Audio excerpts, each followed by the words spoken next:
Disrupted Science, the occasional conversation between the authors of the upcoming book, How the Internet Disrupted Science. I'm Kent Anderson, here with my co-author, Joy Moore, and we're recording this on Wednesday, October 15th, 2025. Hey, Joy. Hey, Kent, how's it going? It's going great, as usual. We're so busy, I can't even tell you. It's crazy. Yeah, and then we've survived the nor'easter up and down the Up entire and down the eastern coast. seaboard. Yeah, Yeah, that was yeah. ugly. I got leaves to pick up now, so. But yeah, so we're actually going to be featuring an interview this week. So it's not just you and me talking this week. It's we've got some really great interviews coming up. So and here's another great one, I think. So No, we're super lucky to have had the opportunity to chat with Seth Leopold the other day. yeah, And so this is a pre-recorded interview, and we've had some time to kind of reflect on what we talked about with him, and why we wanted to talk to him. We really enjoy learning about how people who are working in scientific publishing on a day-to-day basis are dealing with a lot of the things that we're observing from a bit of a, a stance back, right? right. A step Um, remove. Yeah. yeah, step remove. And so we got into some discussions about what it's like to deal with preprints, what it's like to deal with AI, Mm-hmm. how it is working with a community, and things that are probably common to a lot of other journals. But when you look across the spectrum from basic research all the way to clinical practice, and then into something as practical as surgery, we can see common themes running through. So it was really, really wonderful to get Seth's point of view, and we're very fortunate that he took time to chat with us. Yeah, absolutely. I mean, I got to know Seth through some projects, and he and I and another editor actually wrote a paper about preprints and how letting those go out into the biomedical space, especially, kind of didn't live up to what we call the duty of care. That was the framing element for that article, and then just seeing what these people deal with on a daily basis and the challenges they face, and he'll talk about how they're having to scale technology to fight technology now.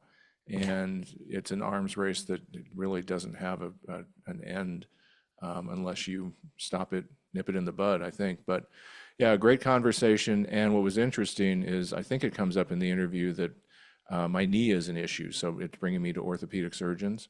And Mhm. so since the recording of this, I had a checkup, and Seth gave a little advice, and I shared that with the orthopedic surgeon, and he said, "Yeah, he's right."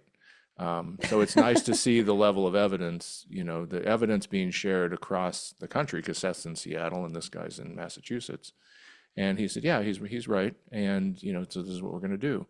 And so that was nice to see that people still abide by best evidence, and science still kind of gets you to the point where you can get uniform treatment about these things. But yeah, great interview. And this is a guy who cares a lot about what he does. And so it's great to feel that too. And he's very careful about evaluating papers, working with authors, and evaluating issues in scientific publishing. So here comes the interview.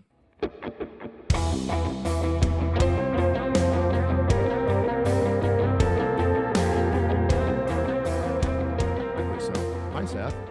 Hello, Kent. Hey, Seth, nice to meet you. Hello, Joy. Pleasure is mine. Thanks for having me. So we wanted to start off with just kind of orienting people because, as you like to joke, orthopedic surgery is a non-cognitive discipline. Um, and I would disagree, and I know orthopedic surgeons would, but orthopedic surgery has a lot of relevance today because you have an older population, you have a lot of people playing pickleball, and being active into their later stages of life and wanting to be active. And so, can you just in general describe the field and kind of the ratio of researchers to practitioners and related disciplines and how they have a bearing on it? Because I know you have an interest in bringing in, things that like translational science into. Yeah, you bet. Thanks, Ken. So orthopedic surgery is one of the larger subspecialties. So, it would be smaller than the main branch specialties like internal medicine or general surgery, but it'd be larger than most of the other subspecialties like, gastroenterology or cardiology, just for a sense of scale. Um, from what I could see, something in the low 20,000 range, board certified orthopedic surgeons in the United States. I think the American Academy has about 35,000-ish. I could be off by some. It's about 10 to 1 ratio of men to women, which makes it one of the most lopsided specialties from that standpoint, although that's slowly changing. The large majority are either subspecialists or generalists with a subspecialty interest. And by subspecialties, I'm really meaning subspecialties. So pediatric orthopedics or musculoskeletal tumor or joint replacement. As far as the science part that you asked about 85% practice outside of academia. So like on the micro scale in our department, which is a large department with a national reputation, there's about 85% surgeons and 15% PhD scientists. That'd be probably a high-end example. On the macro scale, um, and this is from before the current presidential administration, about 4% of academic orthopedic surgeons have NIH funding, which is one benchmark you could look at, which means something in the low 100s in terms of like R01 grants. So most of the research in our specialty is self-funded or intramurally funded. But despite that, and I thought, you would find this sort of interesting, or I think you will. Last year, Clarivate, which is the impact factor people, as you know, indexed almost 140 orthopedic journals. Cymago indexed over 300. Hmm. And I don't think I've read 140 practice-changing articles or even 300 that I'd call very good in my whole life. And so the idea that there are 300 and something journals putting out issues every month, let's say, or every couple months, it gets to the point that I know that Kent has written about, and I think your book is to some degree about this, which is, what you talk about flooding the zone, or what I sometimes write about as a signal to noise ratio problem. And maybe this is something to talk about later today. As far as what the specialty does and how it's changed, I think you asked me about that was, there've been some good discoveries during my professional career, some real, life-changing ones. When I started, and this would have been for sense of scope and scale, that let's say the 1990s, the clinics used to be full of patients with rheumatoid arthritis and inflammatory arthritis with profound deformities of the large joints in the hands and feet, and they would be in wheelchairs and couldn't walk and couldn't do simple daily activities because of this. And those conditions have, if not been cured, they've been tamed. And so that, we don't really find ourselves doing those big reconstructions anymore. I guess it's more of a rheumatology Mm-hmm. kind of discovery than an orthopedic one, but it's definitely changed the field. As far as orthopedic discovery, bearing surfaces have improved in quality, probably by an order of magnitude. And bearing surfaces here, I'm talking about the things that work inside of a knee replacement or a hip replacement or a shoulder replacement. So they're way more durable than they used to be. We used to find ourselves redoing joint replacements when they would wear out. And that would be a big part of any reconstructive practice. And those kinds of operations have almost, gone to zero. Another big change has been post-op pain is managed a lot more efficiently now, so that operations that would keep somebody in the hospital a week when I first arrived at the hospital where I now practice are now done as either outpatients or overnight stays.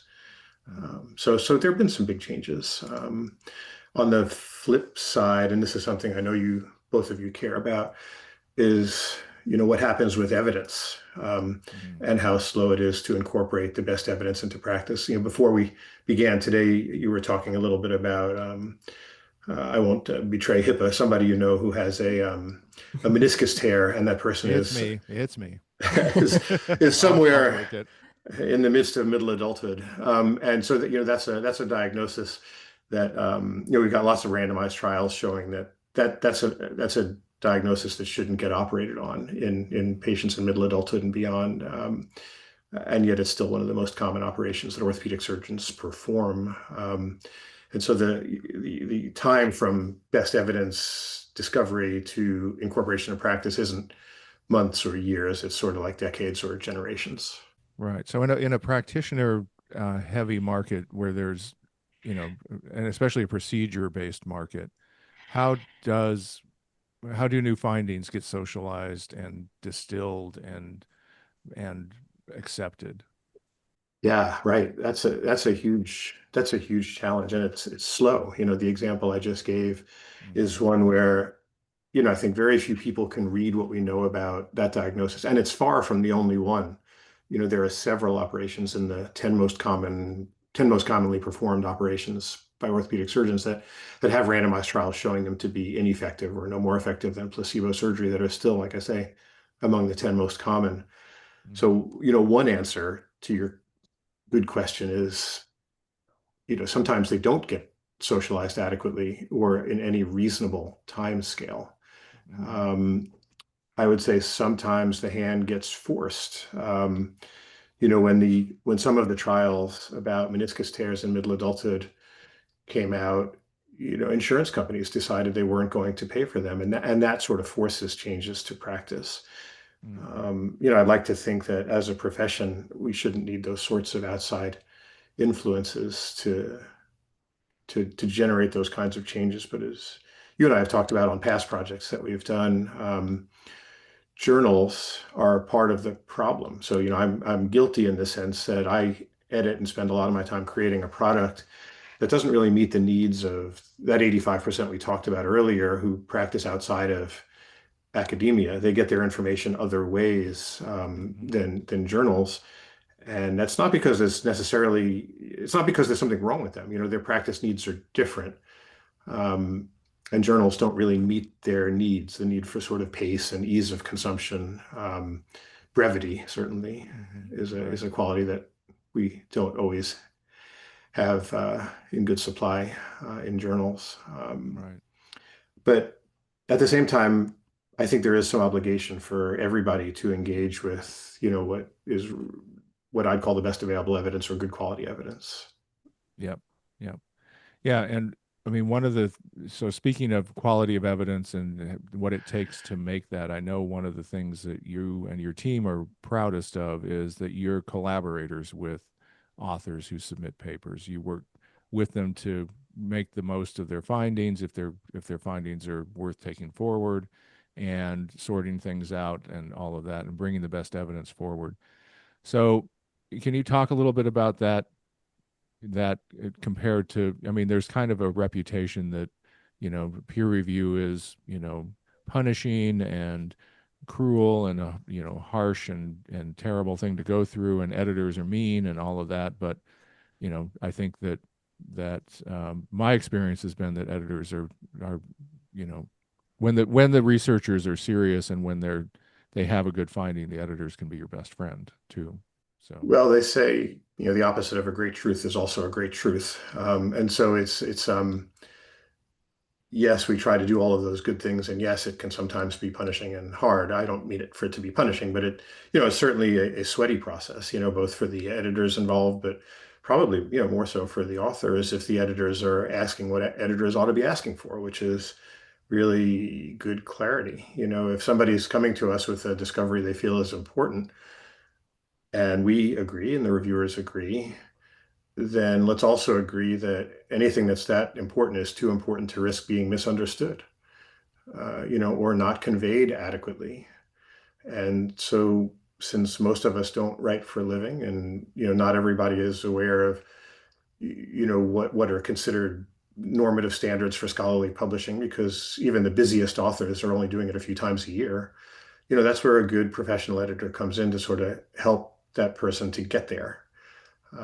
I guess, would break the process down into something of a two-step, where the first part is necessarily at a selective journal, a journal that cares about its readers, enough to curate.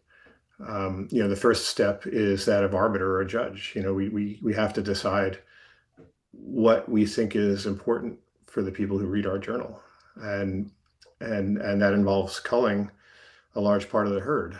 For us, it's almost 90%. mhm.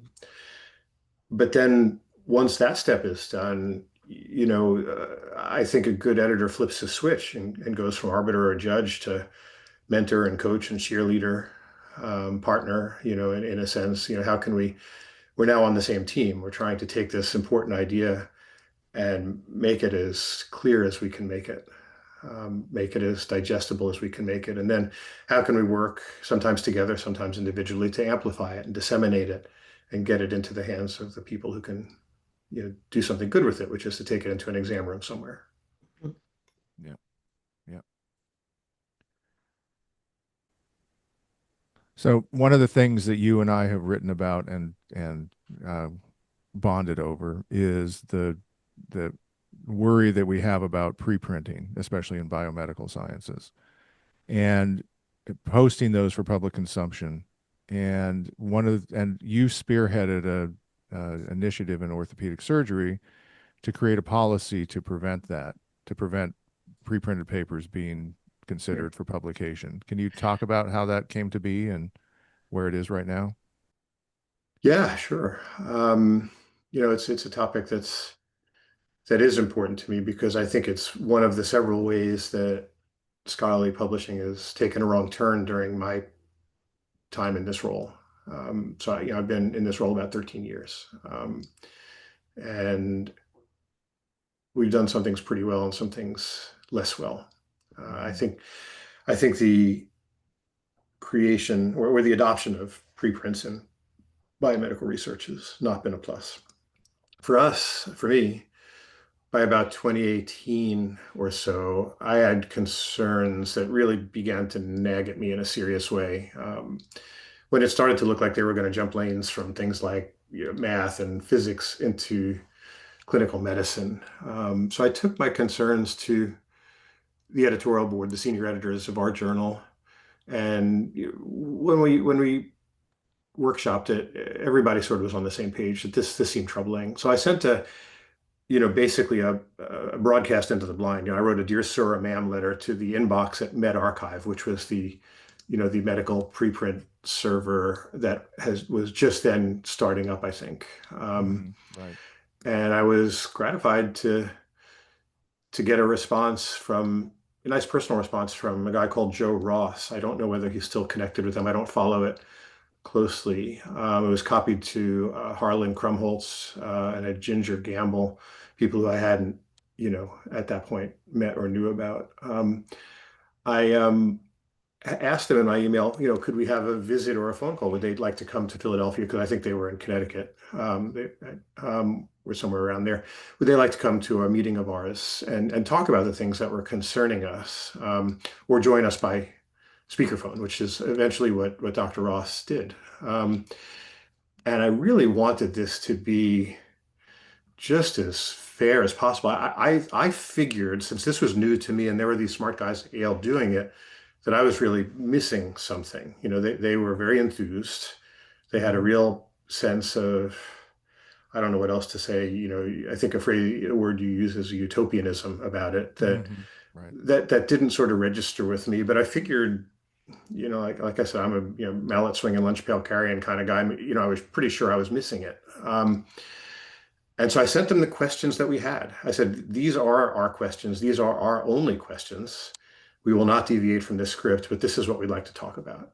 I didn't want to play gotcha with anybody. I wasn't behaving as a journalist. I was behaving as somebody who was ignorant about a new tool. Mm-hmm. And I wanted to just be, to learn. So Dr. Ross joined us, answered our questions. I asked him if I could send him a round of follow-up questions by email so that he wouldn't feel under any time pressure to answer in the moment. And he said, of course, and we did. And, suffice it to say, it didn't allay our concerns. And I began to realize that maybe I wasn't missing something, but that this thing had sort of problematical elements that would be different in clinical medicine than they might be in mathematics or physics, let's say. And I don't know enough about those specialties to be dangerous, so I don't ask me about them. But for clinical medicine, there were things that troubled me. The main concerns that we came around to editorializing about in 2019, after I brought these concerns not just to our ed board, but at that point I contacted the editorial boards of the two other leading general interest clinical orthopedic journals, And what I saw is the leading research orthopedic journal. And I said, hey, this is on my mind. We had this meeting. Here were the notes from the meeting. Here's what we learned. Are you seeing it differently? I'm pretty sure I'm still missing something, but maybe I'm not. But we are thinking that we don't want any part of this. We don't want to be publishing papers that have been pre-printed. What do you see? And we got together and eventually editorialized about the shared concerns of these four leading general interest journals. I mean, the concerns, which won't come as any surprise to you, Kent, or probably to your readers, but this was 2019, so for medicine, this was new. We saw this as preprints as a tool that was serving the wrong audience. It was a tool that could allow researchers to cut corners and get sort of the fruits of a publication without going through the vetting, or the truth-seeking activity that we consider peer review. And we're not saying peer review is perfect, and we can talk about the difference between perfect and a truth-seeking activity, if you like. But I think there are differences, but both of those things are better than nothing. And so by doing that, they were serving the wrong audience, right? They're serving authors and not readers, which is what we think is important in a journal that curates. We thought it was unlikely that the kind of post-publication peer review that might take place in, let's say, mathematics or physics was going to take place in medicine. And indeed, it hasn't and doesn't. We were worried about things like version confusion and error. There's no responsible party to make sure that the version of record is reflected in any preprint. And the main advantages of preprints, and this is pre-COVID, remember, Right. was that the pace of dissemination wasn't so important in medicine to justify, what we saw as serious risks of error. And even in COVID, I don't think it was justified for the most part. So those four journals got together and agreed not to accept papers that were pre-printed. And we agreed that if we discovered that they posted to a preprint server after it was submitted for review, that we would remove it from review. And if it was posted to a preprint server subsequent to publication, we would retract it. And again, this is pre-COVID. And pretty much all of those things have come to pass. I think that, they have, to use your phrase, contributed to the flooding of the zone, or the worsening of the signal to noise problem that clinicians have to face when deciding what evidence to incorporate. It's been used in purposefully unscrupulous ways at times, although I don't think that's the biggest problem. It is a problem. There's all kinds of version confusion. Yeah. And as orthopedics generally, do you think it has, people have abided by that? Well, we screen, and I surmise that, although I don't know for a fact that the other journals do, but, the nice thing about the tools that we use at the front door is that if a paper's been published to a preprint server, it'll basically come up as 100% duplicate. It'll look like a duplicate publication to our editorial assistant. She just puts a flag on it and sends it to me. And if I can identify that it is the same paper or substantially the same paper, same data set, and it's human subjects research, then that's a desk rejection for us. And the fact is, even for laboratory research, we just don't find it worth it to invest in papers that have been pre-printed, even for laboratory research. And almost all of those are, all that I can remember in recent memory have also been desk rejections. I just don't want to traffic with that, as an editor. And I've sort of made my position clear enough, through that editorial with the other journals, a subsequent editorial in 2021 that kind of looked back on what had happened in the early pandemic, and still justifying that it's just not necessary, it's not helpful, it's harmful. And then, I've done some other things, as you mentioned earlier, we've done some writing together on this in other venues. I've done a little bit to try to get the attention of the lay audience with, in terms of like an op-ed in a big city newspaper kind of thing. Right. Yeah. Yeah, I was thinking about your core audience, your readership of your journal. Yeah. Busy orthopedic surgeons, you're publishing a small amount of material for a large amount of people. And what are the odds that somebody who's practicing in orthopedics wants to go mining the literature in preprint servers to maybe find something that is not presented to them specifically through a journal like yours? What's Yeah, we I, had to unpack. Go ahead, finish. I'm sorry. I thought you were through. yeah, no, I mean, my question is, what is the potential counter argument for why preprints would make sense in a subject area like yours? Well, I do not believe that somebody is sitting in the office with a middle-aged adult with a meniscus tear and is going to try to decide whether to do an arthroscopic debridement by doing a PubMed search in front of that patient in real time in that room and discover that there are 12 randomized trials in good journals, but there's this preprint that says it's really all right to do this, despite the 12 Mhm. vetted trials, and they're going to change their practice on that. That's not a realistic use case for preprints. I think that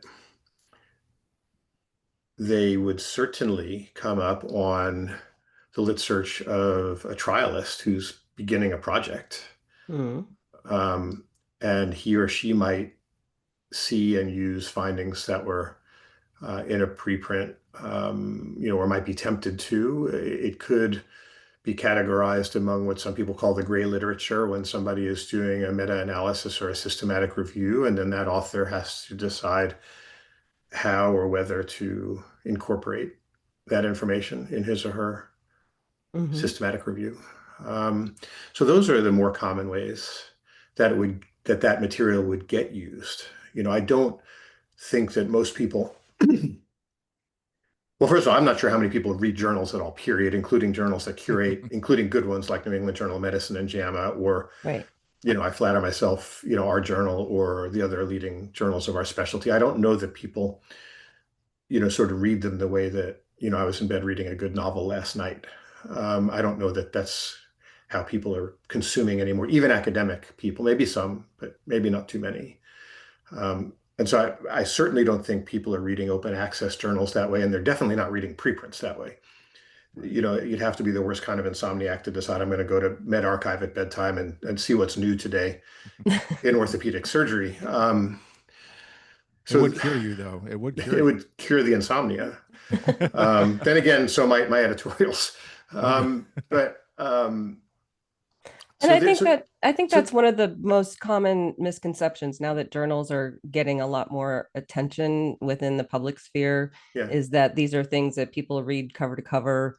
We were talking a couple months ago about the some tech guys who created a new product because they were interested in science but didn't have enough time to read scientific papers. Mhm. It's Yeah. like, well, nobody nobody really does. Right. The purpose of journals isn't to give you bedtime reading, it's to ratify new claims or new discoveries Right. for people who need to apply that knowledge in their daily practice. Right. Yeah. Or that any Uh, single paper is, you're going to hang your hat, your coat, your car, your house right. on it and just Right. be, okay, I got one preprint Yeah. and that's great. I'm going to now change my I'm going to entire go life. do that. Right. Yeah. It's I want to be fair to your question though, Joy.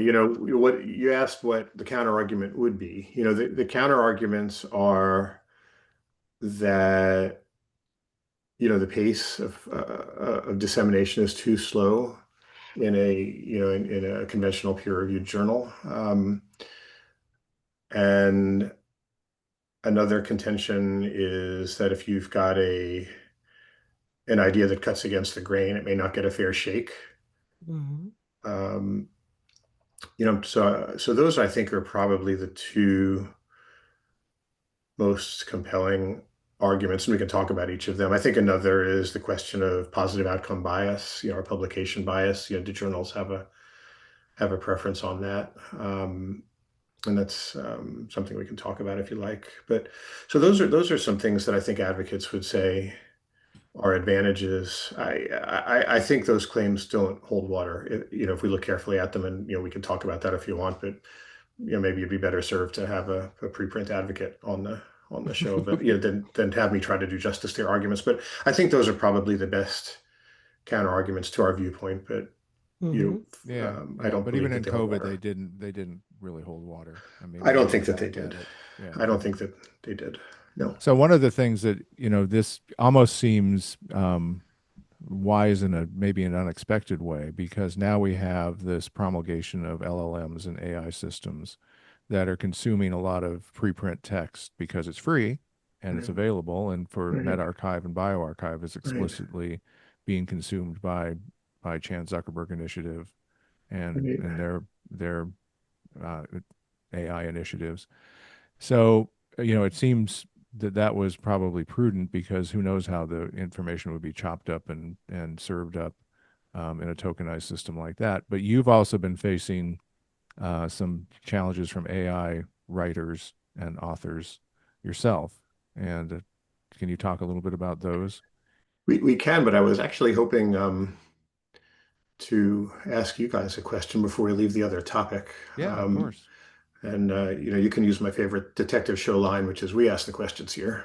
You could be the detectives, and I can be the suspect if you don't like my question. But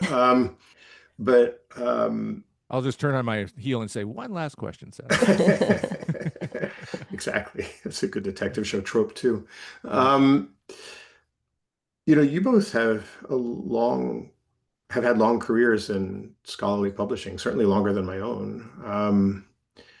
I was pretty sure that our approach, amongst the leading journals of orthopedics on preprints, which is to say, not to engage with them, to not accept papers that use them, would have been picked up by more subspecialties, and it wasn't. I've got my own heresies as to why that might be, but I was curious for your perspectives on that. Why more subspecialties haven't Yeah. rejected Yeah. the Well, I mean, you had the Annals editor on the other week, or Mhm. Annals, right? Annals? Yeah. Yeah, Yeah, and Annals she and was Journal brilliant. Medicine. I mean, if anybody is listening to this podcast, they should, you know, maybe stop listening to me and go listen to that editor, because she's got game, and that was a wonderful interview. And I was sort of had my fingers crossed that you were going to ask her about that. But like, why are they trafficking with this stuff? Well, I can only speculate, but from what I've heard, there are a couple of reasons, some selfish and some, I think, misinformed. So I think people think they're either harmless or positive. Um, I think they've been convinced of that by endless years of rhetoric about open access and more information is better, and denigration of editors and denegations of peer review and slowness and all of that. So I think that has eroded that or formed a lot of opened a lot of field for the preprint advocates. And then the other reason I've heard, which I found even more troublesome, is that editors, and it's actually been operationalized a couple of times, they like to troll the preprint servers to find papers.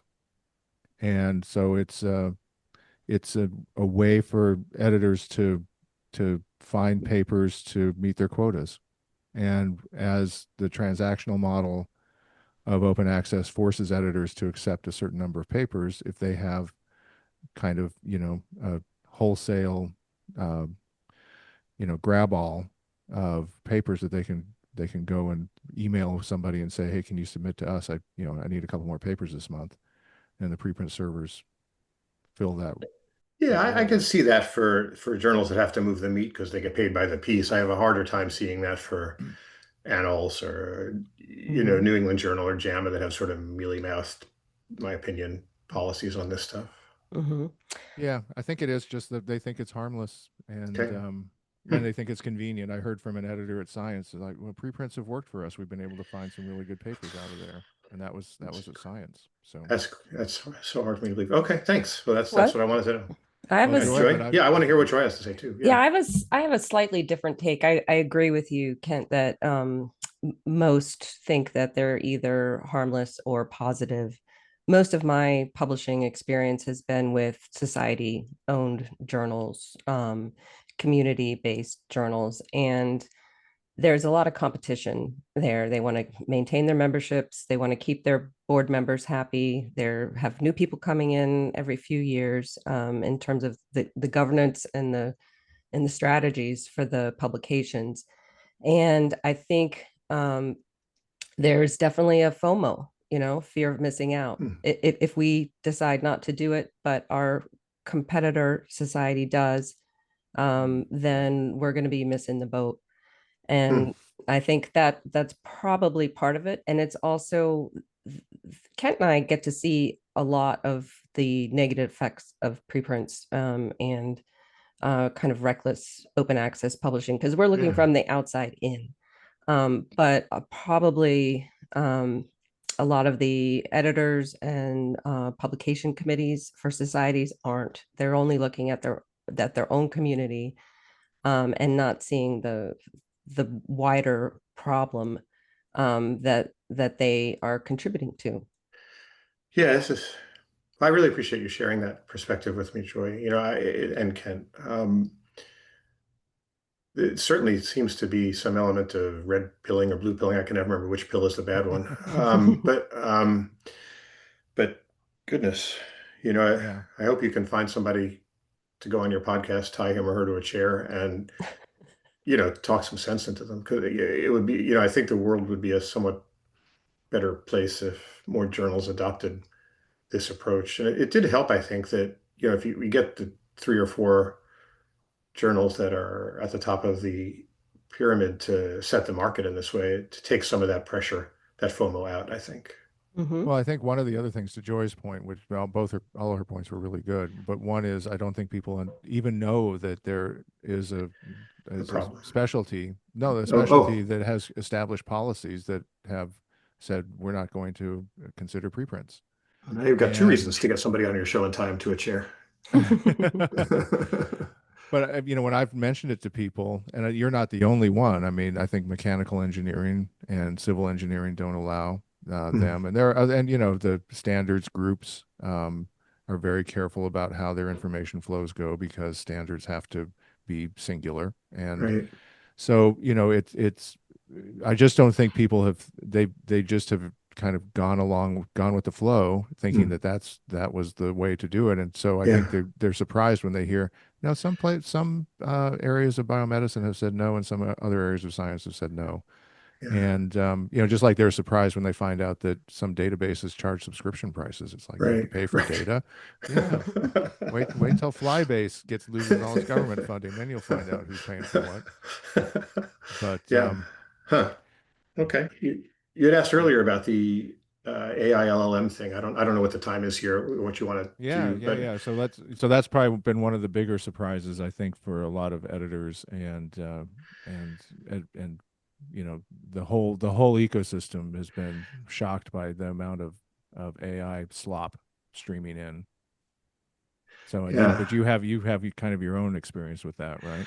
Well, again, there as well, I tried to get with the other leading journals of our specialty, and we were able to editorialize at the beginning, the very toe of the learning curve of that, with some standards that eventually became the standards that other entities adopted. They were sort of common sense standards, that a machine can't be an author, for example, and if you're going to use a machine, you have to tell us how you use the machine, and sort of ground level stuff. Mm-hmm. What startled me is sort of the pace of change. Like this week is different than last week, and I don't mean that metaphorically.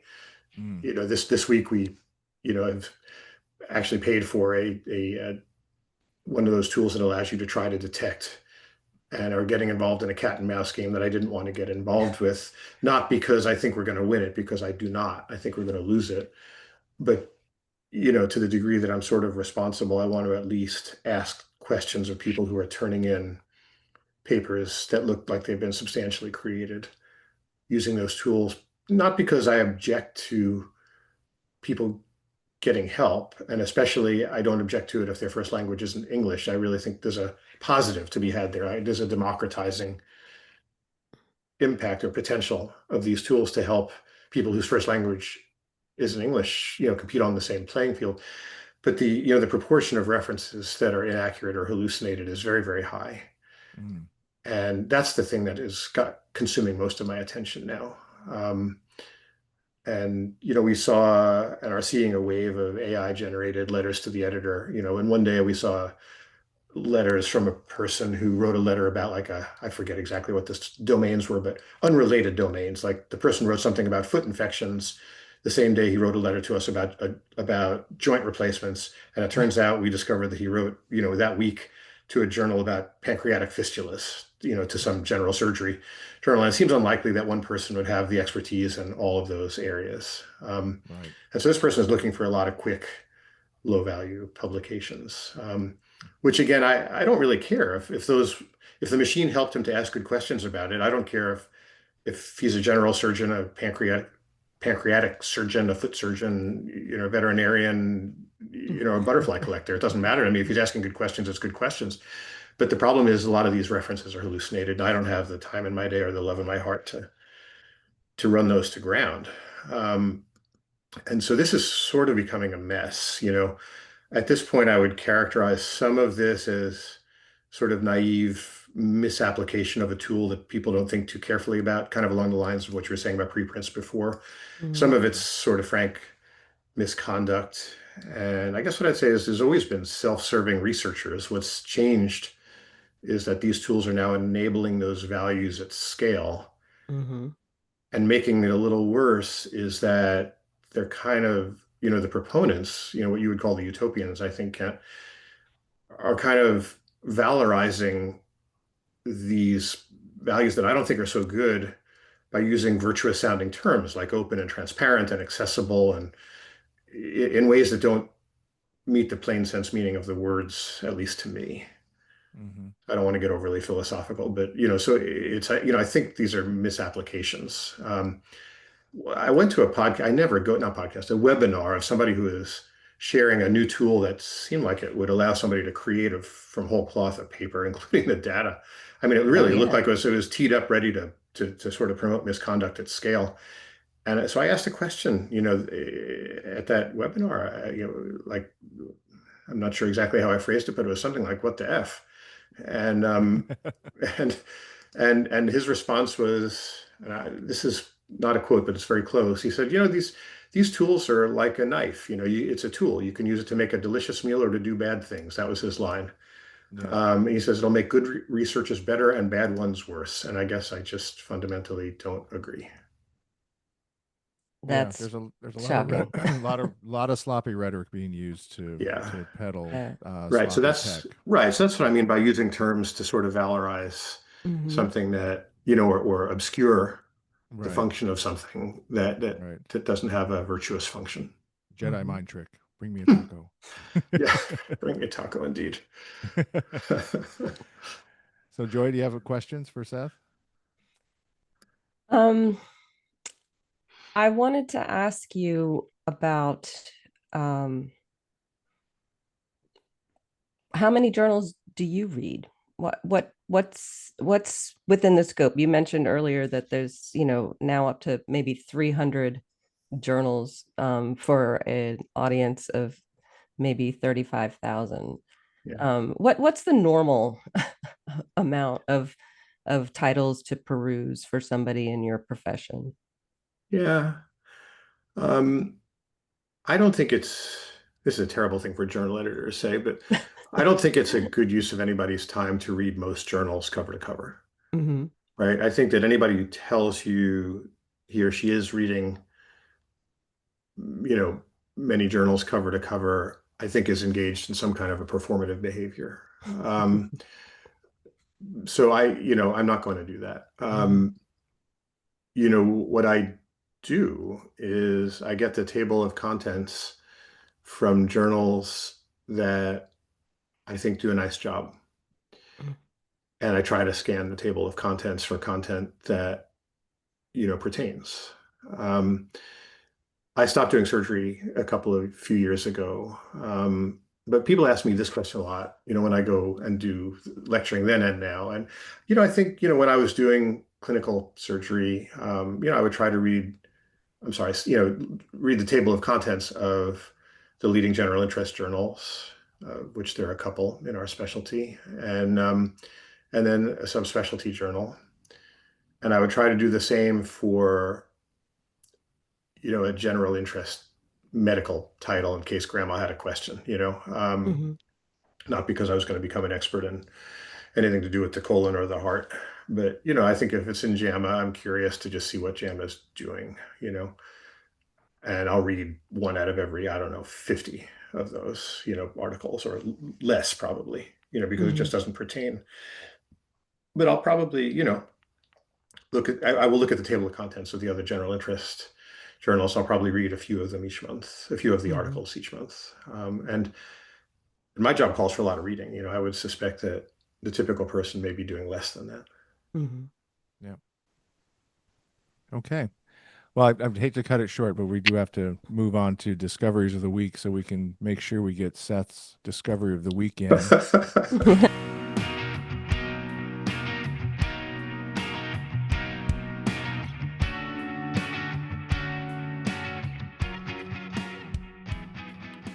All right, Seth, did you have a discovery of the week this week? Well, this was the part of the interview I tried to prepare for because I saw when you did this with the with that wonderful editor of Annals of Internal Medicine, and it looked like fun. So I didn't want to come empty-handed. And so I went out to go find a discovery of the week. So the place I went to go look was, we have a section in our journal called Editor's Spotlight Take 5. So that's the part of our journal where I pick out what I think is the article that has the broadest general interest. So I thought, for sure, I'm going to find a discovery there. And I got sucked into this rabbit hole where it was this little meta thing where I stopped looking at the discoveries and I realized that I was looking at my biases. And so my discovery of the week is, the degree to which my biases, influence my decision-making here. And, they say that self-knowledge is always bad news. And this was a great example of that, So my big bias that came through in the article. So I went back over a couple of years of these, as part of, to try to be prepared for your question. And I found that about half, so this was not just a bias, this was almost like a fetish. So about half of the articles that I covered in that section were negative, no difference, or surprising findings, or findings that suggest we do less surgery, not more. So you're trying to put your readers out of jobs? Kind of, and, because I guess, I came into this role. I remember we talked before about the idea that I had ideas at the beginning that, I thought I could do different. And, one of them was, I thought that surgical journals tended to promote the idea that more surgery is a good thing, that what surgeons do is generally good, it's generally effective. And I had questions about the degree to which that was true. And, I guess I've sort of been an enthusiast of trying to find those studies that don't follow that narrative. And what I didn't realize is sort of how much airtime I was giving them. So it seems like about half of the stuff that I cover in the high visibility venue in our journal, is either negative, no difference, unexpected, or telling us to do less intervention rather than more. So my discovery of the week was, after 13 years, my biases have gotten worse, not better. Okay. That's great. I love it. I love it. Joy, do you have one? I do. I learned something from Heather Cox Richardson the other day. So she's a historian who has a really great newsletter and podcast where she's kind of explaining what's going on in the world based through her lens as a historian. And just as an aside, I don't even remember what she was talking about, but she mentioned the word deadline. And so I learned the origin of the word deadline. Which was it was Civil War term. Civil War term, right? If you crossed a line, then you would get shot. And then over the years, that's how we handle it at CORR. How do you handle it at your job? Well, but then, so I looked into it a little bit more, because it went into printing, as that's the part that's outside the line won't get printed on physical printing presses. And so then it turned into the last time that you could turn something in before it could make the printing press. So I didn't know that it went from Civil War prisoners being shot to when you can get your paper in to make an issue. I'm glad it got more benign. Yeah. I don't think we'd be here, Joy, because I know I've missed some deadlines. So, in fact, I missed the deadline for this discovery of the week, so I'm going to have to preview mine. For now, I will try to wear the same shirt and put mine in later.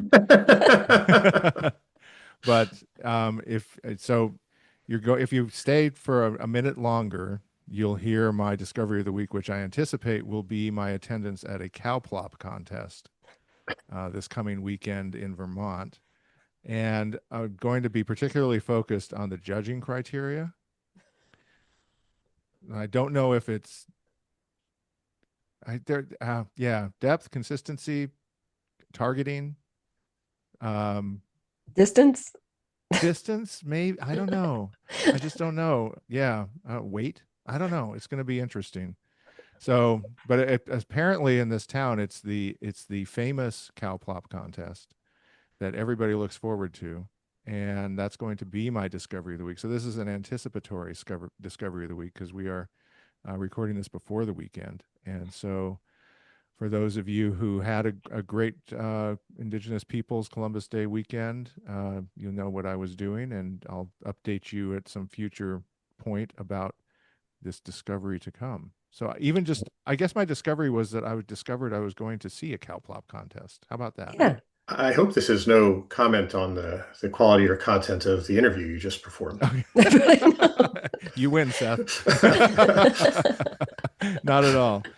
So thank you for joining us. We really appreciate it. And thanks for preparing the discovery of the week. And we'll have this up soon. And thanks. Yeah. Thanks so much, Seth. That was It was enlightening. such fun. Oh gosh, back at you. Thank you. Take care.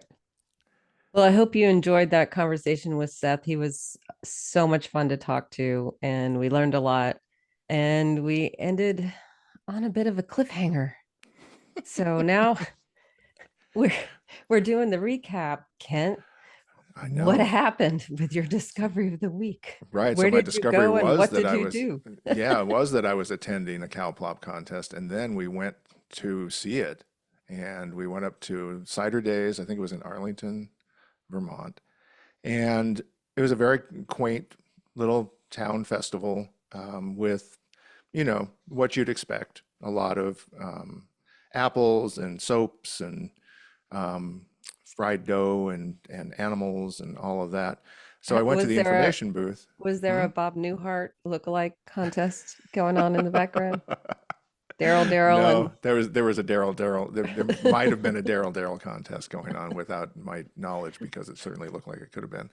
But yeah, very cute and lots of kids running around and lots of dogs, lots of dogs. One really cute one named Wookie, which was he looked like a Wookiee. He was a puppy and he was very, very cute being carried around. But anyhow, but I had to learn about the cow plop contest because it wasn't obvious where to go to find out about it. So I went to an information booth, and a very friendly lady with a very chipper British accent informed me that the way the cow plop contest works is that you buy a grid, a 3 foot by 3 foot grid that's pre-painted on a field and numbered like a bingo card, and one cow is put out into the field.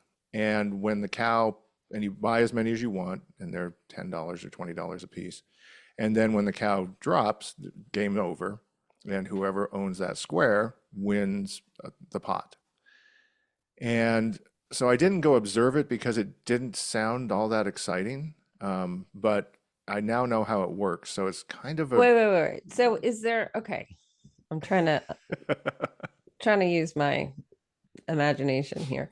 uh-huh. So it's a 3 foot by 3 foot square. Each Each square is one. 3 foot by 3 foot, and there's Right. dozens of them. And you can get dozens of them. And how many cows are One playing cow. bingo at a time? One cow is dictating the winner. Okay. All Yeah. right.